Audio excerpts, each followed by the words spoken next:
মাতা পিতার প্রতি আমরা সবাই আজকে থেকে ইহসান করব। কি করব? আমরা বললাম আল্লাহ ইহসান কি? ইহসানের ব্যাখ্যা দেন। আল্লাহ নিজেই কোরআনে ইহসানের ব্যাখ্যা দিলেন, ইম্মা ইয়াবলুগান্না ইনদাকাল কিবারা আহাদুহুমা আও কিলাহুমা ফালা তাকুল লাহুমা উফ।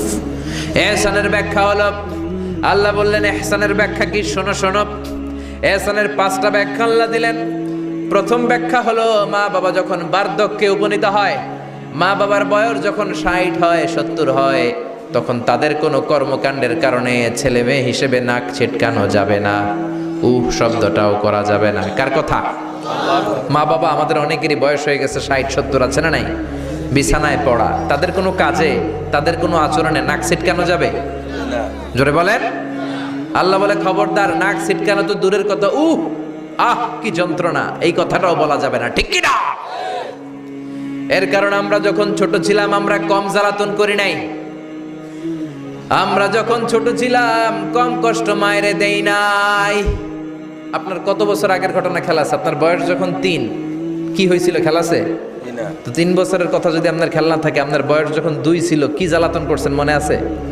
বয়স যখন ছিল 1 তখন তো আরো বেশি জ্বালাইছেন, তখন তো আমরা আরো বেশি জ্বালিয়েছি। ঠিক কি না?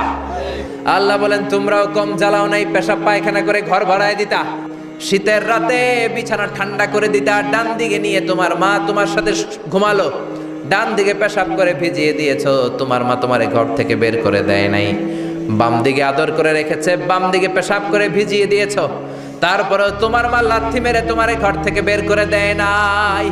শীতের রাতে তোমার মা তোমারে বুকে নিয়ে ঘুমালো, কনকনে মাঘ মাসের শীতের রাত, পেশাব করে মায়ের জামাটা ভিজিয়ে দিয়েছো, রাত 3টার দিকে মা উঠে জামাটা চেঞ্জ করে নতুন জামা পরে তোমারে কোলে নিয়ে ঘুমিয়েছে, তোমারে ঘর থেকে তাড়িয়ে দিয়েছে নাকি? জোরে বলেন না। মা তোমারে ঘর থেকে বের করে নাই, তাড়ায় দেয় নাই, এতিমখানায় ফেলে আসে নাই, রাস্তায় ফেলে আসে নাই। যেই মা বাবা তোমাদেরকে এত যত্ন করলো, এত আদর করলো, তাদের বার্ধক্যে কোনো কাজের কারণে নাক ছিটকাবা না, তাদেরকে তোমরা বৃদ্ধাশ্রমে দিয়ে আসবা না। কার কথা? বৃদ্ধাশ্রম বাংলাদেশে আছে না নাই?